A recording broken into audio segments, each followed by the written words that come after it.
Hey everyone, welcome back. My name is Rohan Bijou, and today we're gonna take a look at the Sonos Roam.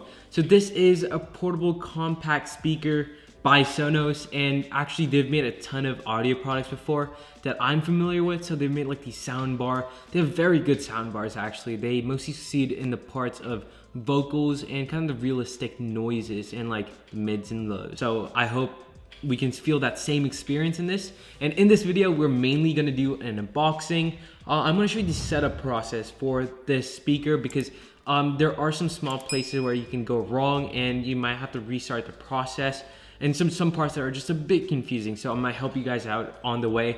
And we're also gonna do some specs. I'm gonna talk about the specs and some of my thoughts on those specs. And then finally, I'm gonna give my final thoughts on the product and to see if it's worth it and a great buy. So in today's unboxing, we're gonna mainly focus on the Costco bundle, which I got. And in that you'll get the speaker and the charging base. And that's a wireless charging base. And then for the regular, if you like regularly get this from like Best Buy or Sonos, this costs about $180. But the Costco bundle costs $200, and it's actually it's a very good buy because the wireless base itself costs $50, and then this normally comes at around $180. So if you see it, it's a very good buy when combined. All right, so let's begin the unboxing. So Sonos has this amazing cardboard box. This has some great design on it, but now let's actually open up the box. So when you do open up the box, there are two sections. So let's actually pull out the second section first and check inside. So basically, there's a ton of paperwork in here and just a manual to show you how to set up the Sonos device, but we'll get more into that later on. And below that, there is a USB power brick, and then there is the wireless charging base. This box does not include a regular Type-C charging cable, so if you do have one at home, you can actually use that. Then we pull out the Sonos Roam, which actually is covered in this cloth, and let's take it out. And my first impressions, it feels really hefty, and this is actually made completely out of plastic, and you can actually feel that immediately when you grab it out of the box. And there is a rubber top and bottom. It's soft touch, and that's really nice, and you can actually place the Roam upright without damaging the Roam itself. There are also these 4 small bumps. These are rubberized bumps that are used to place the Roam sideways, so it's basically like the legs, and which is great that they added that in. And this actually makes sure the Roam actually doesn't roll off when placed on a table, and that's a really great feature that they added in, and they thought about that. And that is basically it for the unboxing. That's all you get in the box. And now let's move on to the setup process. So the first thing you do is go into the App Store, search Sonos, and then there are gonna be 2 apps. And I'm actually showing this demonstration in iOS, so it's probably gonna be similar on the Google Play Store. So you will actually have to choose the app with the tan Sonos logo because that's the second version of the app. The first version is for older Sonos products, so it won't work on the new Roam. Next, you go into the app and log in and create an account, do all of that stuff. And after all of that, you will have to turn on Bluetooth on and turn on your Sonos. Then on the Sonos app, the speaker should pop up and then you click add. Then it will ask you to tap the Sonos with your phone. Using an NFC tag, it should connect to your phone. And by the way, you will have to remove your phone case for it to completely work. So here's the part where I had a bit of trouble with. It wasn't really connecting. For some reason, the app couldn't connect to the Roam and asked me to remove my phone case, and after all of that, it still didn't connect. After that, it recommended a different way by turning on the phone microphone and playing a password on the Sonos, just like a couple of beeps. And using my phone's microphone, it recognized those beats and then, just synced it up and obviously connected. And this is just like a verification step actually. So it obviously recognized that you had the device. It's just to verify, like, that's a specific device. So basically, if you had a bunch of Roams, it's just to identify that specific Roam is what it's trying to connect to. And overall, the whole process was a bit bumpy, but if you did, get on the first try, it's gonna be very smooth, and hopefully you do get it on the first try. So on the app itself, there's some cool stuff you can do. So on the app itself, you can connect to your Spotify account or any music playing account, and then you can Spotify actually shows up on the app itself. So basically you have like a mini Spotify on the Sonos app itself. So you have everything in one place and you can just choose your songs, search songs on the Sonos app itself. But one thing I didn't realize until later is that you have to connect the Bluetooth of your phone to the Sonos speaker by itself. So just because you connect it to the Roam to the Sonos app does not mean it's connect it to your phone completely, because you have to do that via Bluetooth on like the settings page. And you're gonna have to hold down the power button on the Sonos for some time, and then after that, the phone's gonna recognize that and you just connect. It's very simple. So overall, that process was very simple, but it's a bit annoying for the fact that you have to connect it twice if you're connecting to the Sonos app or you're connecting it to the phone by itself. So that's it for my setup process. I hope you found that very helpful.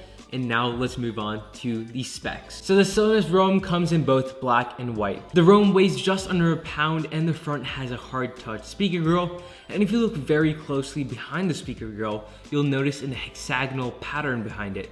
It's not really important, I just found that aesthetically nice. On the back, it's made of hard touch plastic with a USB port and a power button, which will help you connect your Sonos to your phone via Bluetooth and also turns it on and off. One downside of the port being right there is that when you plug in the Roam to a USB cable, it's gonna bend the cable. But if you do get an angled cable, this is not gonna be much of a problem. But if you're using your normal cable, it's not that great. All right, so now let's move on to the sides. They have both soft touch rubber and the top has controls for the Sonos. There is a volume increase and decrease button, the pause and play button, which you can also use to skip, fast forward, and also go back a song. There's also the microphone button to enable the smart assistant. The other side can either be used to make the Sonos be upright or can be used with the wireless charger provided with the bundle. The charging time is pretty slow for the wireless charger, but I don't see that much of a problem if you're gonna use the USB-C. But overall, just don't rely too much on the wireless charger. Alright, so the Sonos Roam has an IPX67 waterproofing rating, and it can survive a small dunk in the water and it'll make a great shower speaker. But please don't swim with it for like more than 30 minutes because it's gonna definitely damage it. The Roam is also dust resistant. The Roam has Bluetooth 5.0 and will automatically switch to Bluetooth mode when leaving your Wi-Fi proximity and automatically switch back to Wi-Fi when you're the Wi-Fi range. You can also use the microphone of the Sonos to access Amazon Smart Assistant. I'm not gonna say the name right now, but if you do have it right now, I don't wanna trigger it, so you know what I'm talking about. And you can also access the Google Assistant using the Google Home app. You can also voice control the Roam using the assistants mentioned, and you can also use Spotify Connect and Apple AirPlay. The battery length listed by Sonos is about 10 hours, and it does live up to that claim. I tested and I got about 11 hours, which is slightly longer than what Sonos actually mentioned, and I've never seen that in any other product. Alright, so now let's get more into the sound specs. It has two Class H amplifiers which power one mid-woofer for the mid-range and lower frequencies. It also has a tweeter which handles the vocals. On the Roam, the drivers are placed at the edge to provide the widest soundstage possible. Another cool feature of the Roam is the Auto True Play feature, which uses the microphone to detect your environment and play the best acoustics suited for that environment. And in testing, it works absolutely fabulously. And if you do have other Sonos products at home, you can pair them together and play music using stereo, which can only be used if Wi-Fi exists in that area. You can also transfer music from one Roam to another Sonos device just by placing the Roam next to the desired device and holding the pause and play button for a couple of seconds. And that's absolutely insane. So you have a very versatile, very quick switch for music without, going through settings to Bluetooth and switching all of that. All right, so that's it for these specs and some thoughts on some specs. But now let's move on to my final verdict and my personal experience with the Sonos Roam. And obviously I'm not an expert, I'm just giving my thoughts just from like a regular user standpoint.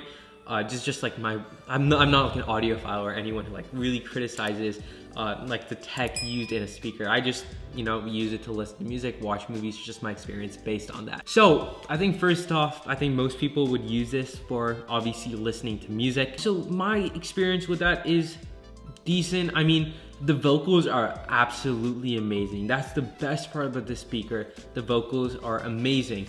But sometimes the bass is too low. It just sometimes the music gets murky. It might depend on the music you're listening to, but it just sometimes doesn't sound right. It's just like murky. The mids and the lows kind of get like mushed. It's a bit weird to listen to it from some standpoint. And overall, the Auto True Play is absolutely amazing for this. So when I do switch from like a small room to a larger room, it works absolutely fine. But overall, I think this, personally, when like using this, the best thing to use this for is for watching movies. So basically just place the Roam down in front of you, take your phone, just like watch a movie like right there, or just move the phone like roam just like behind. And it's like a really good experience. The vocals, like the action sequences, all of that is absolutely amazing. You get some very good music, some great vocals when a conversation is happening on screen. The action sequences, like if you do watch an explosion or something like that, everything is just crystal clear and very impactful. One thing the Roam is not great for is for outdoor listening. It really isn't that powerful for outdoor listening. There is a larger version of this, and I'll leave the link in the description. And that was basically made for outdoor use, but this really isn't. One great factor about this, I think the main factor about this, is portability. It's absolutely amazing. If you're listening to music on the car, just place this in the cup holder, works absolutely fine. If you're carrying it out in a backpack, this fits in the water bottle holder. It also works that way. So it's really great. And also has a ton of features for the price. So, you know, obviously the assistant, the auto true play when switching rooms, just the vocals, the tech inside of this is very worth its price. So if you're not getting it as a bundle, is worth its price. I just find like the wireless charger being $50 separately is not worth it, but if you do get it regularly for $180, this has some very good speakers and it's just absolutely amazing. And overall, the Sonos ecosystem in general, I mean, I don't have any other Sonos products, but I did try it out at my friend's house, and it's really cool actually. Just the environment, the ecosystem is just absolutely amazing. So when you have more Sonos devices, it's just a better sound experience, and you have a better range of sound, larger sound stage. It's just absolutely amazing. And one small downside I found about the Roam is that if you place it somewhere, you will obviously know that it's coming from that direction. And if you do turn the speaker around so this grill is facing away from you, the sound gets way more like subtle. You'll know the difference. Like, it's not like a surround sound or anything. It's not trying to be, but it's just like a small inconvenience. But if you do have more than one Roam, you can connect it together and have it on both sides of you, or like at different points in the room, and you can play amazing sound that way. So that's it for my thoughts. I hope you found that very helpful in making your decision of whether to buy the Sonos Roam or not. But overall, I really enjoy this product, the portability, the overall function of it, the battery life, everything. The design is absolutely amazing. We can be friends if you wanna. We could just talk if you wanna. We could hold hands if you wanna. Hey, tell me what you wanna do. We could just laugh if you wanna. Late nights on the stars if you wanna. We could just kiss if you wanna. Hey, tell me what you wanna do. It's like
refresh rate screen.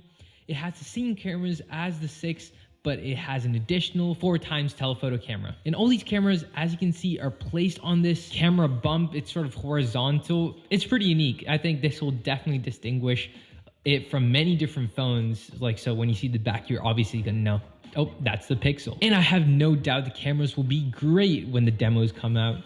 So obviously this isn't released yet, and no one has actual footage of using it or no photos at all. It's all been provided by Google themselves. but obviously in coming weeks and fall, you're probably gonna see that. Also, when you look at the bars in the top and bottom of the camera bump, you can see that for the Pixel 6, it's just matte black, but for the Pro, it's actually glossy to, you know, show premium stuff. And I'm not gonna lie, I'm kind of digging the colors. I really like the split color choice they did, and it doesn't look as washed out as their usual phones. Usually the previous phones were like black, white, a little bit washed out, but this has really good punch to it. On the front, on the other hand, is a whole... Subscribe to this channel if you haven't already to watch my future content. Like this video if you found this helpful, and comment any questions, concerns, or just general comments on the Sonos Roam. And if you did buy it already, please let us know how your experience was with it. So thank you guys for watching. Catch you in the next one. Peace.